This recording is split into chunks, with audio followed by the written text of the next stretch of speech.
আমি কৰ্মচাৰীবিলাকক মোক ক'লে বোলে অখিল গগৈয়ে কৰ্মচাৰীবিলাকক ওল্ড পেঞ্চন স্কিম দিয়াৰ কথা কৈছে আজিকালি কোনো কৰ্মচাৰীয়ে ওল্ড পেঞ্চন স্কিম OPS নিবিচাৰে এই বুলি হিমন্ত বিশ্ব শৰ্মাই ক'লে মই কালি ফেচবুকত এটা পোষ্ট দিলো বোলো অকল কৰ্মচাৰীবিলাকে মোক জনাওক অসমৰ কৰ্মচাৰীবিলাকে মোক জনাওক যে আপোনালোকে কিমান মানুহে একচুয়ালি আপোনালোকৰ কৰ্মচাৰীবিলাকৰ ভিতৰত কিমান মানুহে একচুয়ালি আপোনালোকে পুৰণি পেঞ্চন স্কিম বিচাৰে আৰু কিমান মানুহে নতুন পেঞ্চন স্কিম বিচাৰে মই এটা পোষ্ট দিলো তেতিয়া 10,900টা কমেন্ট আহিছে 10,900টা কমেন্ট অহাৰ পাছত 100% মানুহ এজন মানুহক বাদ দি তাকো সেই মানুহজন মই চালো কোন মানুহ তেওঁ আকৌ লিখিছে যে মই চিৰকাল সৰ্বানন্দ সোণোৱালৰ ভক্ত ডিব্ৰুগড় বিজেপিৰ কিবা এটা ডিপাৰ্টমেন্টৰ তেওঁ হেড সেই মানুহজনৰ বাহিৰে তেওঁ কৰ্মচাৰী হয় নে নহয় মই নাজানো 10,900 কমেন্টৰ ভিতৰত 10,900 কমেন্টে কৈছে কৰ্মচাৰীয়ে কৈছে যে আমাক OPS লাগে সেইকাৰণে মই মুখ্যমন্ত্ৰীক চ্যালেঞ্জ কৰিছো যে আপুনি কৈছে যে অসমৰ কৰ্মচাৰীয়ে NPS বিচাৰে মই কৈছো অসমৰ কৰ্মচাৰীয়ে মোক সদায় কৈ আছে যে OPS লাগে আপুনি এটা গণভোট প্লেবিচাইট লওক কৰ্মচাৰীৰ পৰা এটা মতামত লওক ভোটিং কৰক যে কৰ্মচাৰীৰ কিমানে NPS বিচাৰে আৰু কিমানে OPS বিচাৰে মই গ্যাৰান্টি দিছো আপুনি 99% হাৰিব 99% আপুনি হাৰিব কৰ্মচাৰীৰ পৰা ভোট লওক তাৰপিছত এবাৰ ক'লে যে অসমৰ কৰ্মচাৰীবিলাকক আমি গোটেই ৱেষ্ট এছিয়াত হুলস্থুল হৈ আছে ইমান অৱস্থা বেয়া যুদ্ধ হৈছে তাৰ মাজতো আমি দিয়ে দিছো ডিএলএছ এলাউন্স দিছো মৰগীয়া বানচ দিছো আমাৰ কিমান ডাঙৰ কেপাসিটি তাৰপাছত মই সব কৰ্মচাৰীবিলাকক সুধিলো বিত্ত বিভাগৰ মানুহক সুধিলো সবে ক'লে যে ইতিহাসত প্ৰথমবাৰৰ কাৰণে জানুৱাৰী মাহৰ পৰা ডিএলএম এলাউন্স সদায় দিয়ে ইতিহাসত প্ৰথমবাৰৰ কাৰণে এবাৰ জুন মাহৰ পৰা দিছে জানুৱাৰী ফেব্ৰুৱাৰী মাৰ্চ এপ্ৰিল মে এই 5 মাহ খাই দিছে হিমন্ত বিশ্ব শৰ্মাই প্ৰথমবাৰৰ কাৰণে ইতিহাসত কৰ্মচাৰীৰ 5 মাহৰ দিয়ে বা মৰগীয়া বানচ খাই দিছে ইতিহাসত প্ৰথমবাৰৰ কাৰণে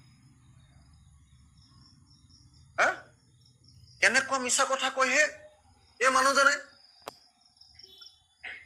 তো সব মানুহক মই সুধিলো তাৰপাছত NPS APS গ'ল এটো গ'ল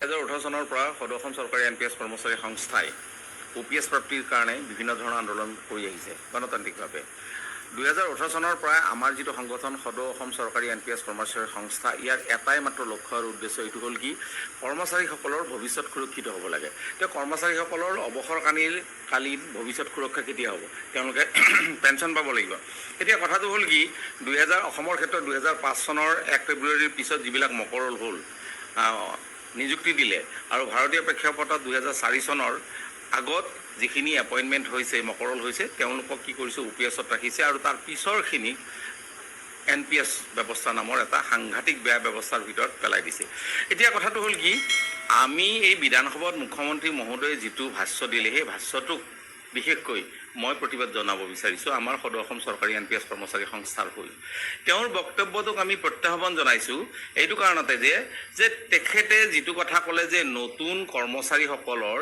1.5 লাখ বা 1,60,000 কৰ্মচাৰীয়ে কি বিচাৰিছে NPSতে থাকিব বিচাৰিছে তেওঁৰ ভাষ্য অনুসৰি যে 1.5 লাখ বা 1,60,000 মানুহৰ কথাটো হ'ল কি তেওঁলোকে এই NPSত থাকিলে ৰিটায়াৰমেণ্টৰ পিছত বেছি টকা পাব এতিয়া মই প্ৰত্যাহ্বান জনাও আমাৰ সদৌ অসম চৰকাৰী NPS কৰ্মচাৰী সংস্থাৰ হৈ যে তেওঁ এনেকুৱা এখন প্ৰতিবেদন বা এনেকুৱা এখন আবেদন তেওঁ দেখুৱাব পাৰিব নেকি যে বোলে কোনোবাই NPS বিচাৰিছে OPSৰ পৰিৱৰ্তে তো কোনোবাই তেখেতক কোনোবাই মেমোৰেণ্ডাম দিছে নেকি যে আমাক OPS নালাগে, NPS দিয়ক। এক নম্বৰ কথা। দ্বিতীয় কথাটো হ'ল কি, তেখেতৰ এই ভাষ্যটোৰ আচল কথাটো ওলাই পৰিব তেতিয়া সন্মানীয় মুখ্যমন্ত্ৰী মহোদয়ে যিটো কথা কৈছে যে নতুন কৰ্মচাৰীসকলে যে OPS নিবিচাৰি NPS বিচাৰিছে, তেতিয়াহ'লে তেওঁলোকক NPS দিয়ক। তেতিয়াতো আমাৰ সংখ্যাটো তেখেতক OPS দিব লগা সংখ্যাটো কমি যাব।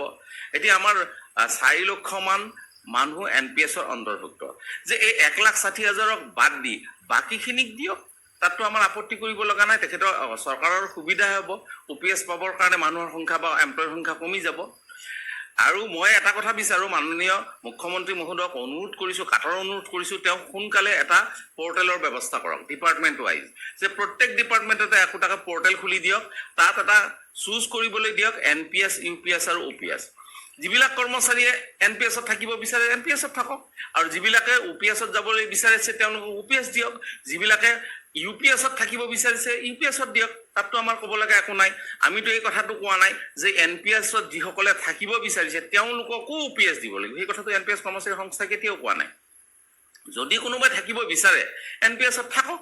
এতিয়া চাওক, 2018 চনৰ পৰা হাজাৰ হাজাৰ মানুহৰে সংগ্ৰাম চলি আছে। ভাৰতীয় প্ৰেক্ষাপটতো আজি নন ষ্টপ এই আন্দোলন চলি আছে OPS প্ৰাপ্তিৰ বাবে। এই ক্ষেত্ৰত আমাৰ মুখ্যমন্ত্ৰী মহোদয়ৰ, তেখেত এগৰাকী দক্ষ মুখ্যমন্ত্ৰী, এই কথা কোনেও অস্বীকাৰ কৰিব নোৱাৰে। আমি সকলোৱে তেখেতৰ তলত কাম কৰি আছোঁ, অসমৰ উন্নতিৰ হকে কাম কৰি আছোঁ। আজি 4 লক্ষ NPS কৰ্মচাৰীয়ে সদায় তেখেতৰ হৈ বা তেখেতে যেনেকৈ কৰিবলৈ দিছে তেনেকৈ কাম কৰি আছোঁ। তাৰপিছত এনেকুৱা ধৰণৰ কথা ক'লে আমাৰ দুখ লাগে। এতিয়া আমি মুখ্যমন্ত্ৰী মহোদয়ক সদৌ অসম চৰকাৰী NPS কৰ্মচাৰী সংস্থাৰ হৈ কাটৰ অনুৰোধ জনাইছোঁ, তেখেতে এটা পৰ্টেলৰ ব্যৱস্থা কৰক, য'ত নেকি কৰ্মচাৰীসকলে বাছি ল'ব পাৰে যে মই NPSত থাকিম, UPSত থাকিম বা OPSলৈ যাম। এতিয়া কথাটো হ'ল, সেই ব্যৱস্থাটো কৰিবৰ কাৰণে মই মুখ্যমন্ত্ৰী মহোদয়ক অনুৰোধ জনাইছোঁ। আমি মুখ্যমন্ত্ৰী মহোদয়ক কেইবাবাৰো লগ কৰিছোঁ। আমি ফাইনেন্স মিনিষ্টাৰ বাইদেউক লগ কৰিছিলোঁ, অজন্তা বাইদেউক। আমি ফাইনেন্স ছেক্ৰেটাৰীক লগ কৰিছোঁ। আমি মন্ত্ৰীমণ্ডলক লগ কৰিছোঁ। এই NPS কৰ্মচাৰী সংস্থাই এটা কথাৰ কাৰণে যে OPS দিব লাগে। এই যিখিনি মানুহ ৰিটায়াৰ্ড হৈছে তেওঁলোকৰ পানীত হাঁহ নচৰা অৱস্থা হৈছে। একোজন NPSৰ পৰা ৰিটায়াৰ হোৱা ব্যক্তিয়ে পেঞ্চনৰ নামত 3,000 টকাও নাপায়, বহুতে 2,000, 1,800। হায়েষ্ট পেঞ্চন পোৱা মানুহ এগৰাকী আছে, তেওঁ প্ৰায় এই প্ৰিন্সিপাল এগৰাকী, তেওঁ 4,500, 5,000 মান টকা পেঞ্চন পায়। এগৰাকী 5,000 পেঞ্চন পায় এগৰাকী প্ৰিন্সিপালে, তেওঁ ষ্টেণ্ডাৰ্ড মেইনটেইন কৰিব পাৰিব নেকি? ষ্টেণ্ডাৰ্ডটো বাদেই দিয়ক, তেওঁ জীয়াই থাকিবৰ কাৰণে যি প্ৰেছাৰৰ টেবলেট কিনিব লাগে, তেওঁ যে দৈনন্দিন জীৱনৰ কাৰণে যি ঔষধ লাগে সেইখিনি ক্ৰয় কৰিব নোৱাৰে। গতিকে আমি এই মুখ্যমন্ত্ৰী মহোদয়ৰ এই ভাষ্যটোক প্ৰত্যাহ্বান জনাইছোঁ। তেখেতে আচলতে এই কথাটো কৈ আমাৰ মনত দুখ দিছে।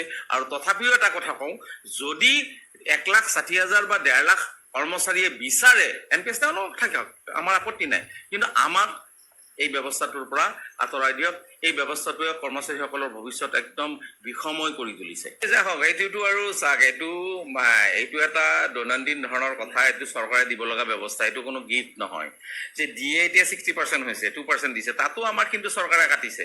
এই আমাৰ তাত এটা আছেই ক'ব পৰাকৈ, চাওক, এতিয়া দিয়ে 60% হ'ল, তথাপিতো আমাৰ কিন্তু মে' মাহলৈ দিলে, যে জানুৱাৰীৰ আগলৈ যিখিনি থাকি গ'ল সেইখিনি দিবলৈ বাকী থাকি গ'ল। ইয়াতো বাদেই দিলোঁ, 2010 চনৰ দৰমহা সংশোধন আইন অনুসৰি পাব লগা 21 মাহৰ এৰিয়াত আমাৰ পাবলৈ বাকী থাকি গ'ল। যে কৰ্মচাৰীসকলক এনেদৰে যদি চৰকাৰে হেয়ক দান কৰে, পাব লগা পইচাটোৱে যদি নিদিয়ে, তে 21 মাহৰ মৰগীয়া আমাৰ এই যিটো পাব লগা এৰিয়াৰ, সেইটো আমাক দিব লাগে। আমি দাবী জনাইছোঁ সদৌ অসম চৰকাৰী কৰ্মচাৰী সংস্থাই। আৰু দ্বিতীয় কথাটো হ'ল কি, জানুৱাৰী টু মে' মাহলৈ আমাৰ যিখিনি থাকি গ'ল, 6 মাহৰ আমাৰ দিয়ে থাকি গ'ল, সেইখিনিও আমি দিবৰ কাৰণে দাবী জনাইছোঁ। মই মুখ্যমন্ত্ৰী মহোদয়ক, আমি অসম চৰকাৰক পুনৰ কাটৰ অনুৰোধ কৰিছোঁ, যিখিনি মানুহ ৰিটায়াৰ হ'ল, যিখিনি এটা কথা তেওঁ নিজেও স্বীকাৰ কৰিছে যে কম চাকৰি কৰি ৰিটায়াৰমেণ্ট হোৱা মানুহখিনি পেঞ্চনটো কম পাইছে NPS ব্যৱস্থাত। এতিয়া সেইখিনি মানুহৰ কাৰণে এটা ব্যৱস্থা কৰক, যে যিখিনি মানুহে ভেঞ্চাৰ স্কুলত থাকি বহুত কষ্ট কৰি তেওঁলোকে ৰিটায়াৰ্ড হ'ল, তেওঁলোকে দেশৰ কিন্তু মন্ত্ৰীও বনাইছে, MLAও বনাইছে, ডক্টৰ বনাইছে, ইঞ্জিনিয়াৰ বনাইছে, চাইণ্টিষ্ট বনাইছে, ভেঞ্চাৰৰ এই শিক্ষকসকলে, কিন্তু তেওঁলোকে আজি খাবলৈ এটা টেবলেট নাপায়। 2,000, 2,500 টকা পেঞ্চন হিচাপে পাইছে, সেইখিনি দি জীয়াই থাকিব পাৰে নেকি? গতিকে আমি সদৌ অসম চৰকাৰী NPS কৰ্মচাৰী সংস্থাৰ ফালৰ পৰা আমি কাতৰ অনুৰোধ জনাইছোঁ মুখ্যমন্ত্ৰী মহোদয়ক, এই যিখিনি মানুহ ভেঞ্চাৰ স্কুলৰ পৰা ৰিটায়াৰমেণ্ট হ'ল সেইখিনি মানুহৰ এটা ব্যৱস্থা কৰক, নহ'লে তেওঁলোকৰ কিন্তু এটা অভিশাপ যাব। তেওঁলোকে কিন্তু বহুত ৰিচোৰ্চ সৃষ্টি কৰিছে, গতিকে সেই মানুহখিনিক যদি কোনো ব্যৱস্থা নকৰে, এতিয়া বহুত মানুহে DCRGও পোৱা নাই, সেইটো এটা অসুবিধা হৈ আছে। গতিকে আমি মুখ্যমন্ত্ৰী মহোদয়ক অসম চৰকাৰক কাটৰ অনুৰোধ কৰিম, যিখিনি মানুহ ৰিটায়াৰ্ড হৈ অত্যন্ত এই কিছুমান মানুহ পেৰালাইচিছ হৈ পৰি আছে, কিছুমান মানুহে কি কৰিছে ৰিটায়াৰ্ড হৈ একো ইনকাম নাই কাৰণে, পেঞ্চন নাই কাৰণে ৰিক্সা চলাইছে, ঠেলা চলাইছে, হাজিৰা কৰিছে, সেইবিলাক মানুহৰ প্ৰতি অকণমান সদয় হওক। কাৰণ আমাৰ অসম চৰকাৰে বিশেষকৈ মুখ্যমন্ত্ৰী মহোদয়ৰ দক্ষতাৰ বাবেই বিভিন্ন ধৰণৰ আঁচনি ওলাইছে, যি আঁচনিৰে দৰিদ্ৰ মানুহক বা অভাৱী মানুহক কিছু সুবিধা প্ৰদান কৰিছে বিভিন্ন ধৰণৰ আঁচনিৰ জৰিয়তে। গতিকে এই যে যিখিনি মানুহ ৰিটায়াৰ্ড হ'ল ভেঞ্চাৰ স্কুলৰ পৰাই এই 2 বছৰ 4 বছৰ 5 বছৰ পৰা 10 বছৰ চাকৰি কৰি তেওঁলোকৰ পেঞ্চনৰ নামত 2000 2500 টকা পায়, সেইখিনি দি চলিব নোৱাৰে, তেওঁলোকৰ কাৰণে অন্ততঃ চলিবৰ কাৰণে হ'লেও কিবা এটা আঁচনি কৰক। আৰু আমাৰ এটা কথা স্পষ্ট, সদৌ অসম চৰকাৰ UPS দুইটাৰে বিৰোধী, আমি OPS ব্যৱস্থাত বিশ্বাসী। আৰু ইয়াত উল্লেখ কৰিছে যে কোনোবা কানি নতুন কৰ্মচাৰীয়ে NPS ভাল পাইছে, কোনে ভাল পাইছে বেয়া পাইছে সেই সন্দৰ্ভত আমি অৱগত নহয়। কিন্তু সদৌ অসম কৰ্মচাৰী পৰিষদৰ বিগত সাধাৰণ সভা বা বিগত অধিৱেশনসমূহত প্ৰথমটো সিদ্ধান্ত, প্ৰথমটো দাবী চনদত প্ৰথম প্ৰস্তাৱ যে NPS ব্যৱস্থা বাতিল হ'ব লাগে আৰু OPS ব্যৱস্থা প্ৰৱৰ্তন হ'ব লাগে। NPS, UPS আৰু OPS সন্দৰ্ভত সদৌ অসম কৰ্মচাৰী পৰিষদৰ স্থিতি স্পষ্ট। আৰু অতি শীঘ্ৰে এই DRNS এলাউন্সৰ যি এৰিয়া, এই এৰিয়াটো অতি শীঘ্ৰে দিব লাগে। এইটো আমাৰ প্ৰাপ্য, এইটো কোনো আমি খুজিবলগীয়া নহয় যে আমাক দিবলগীয়া নহয়। আমি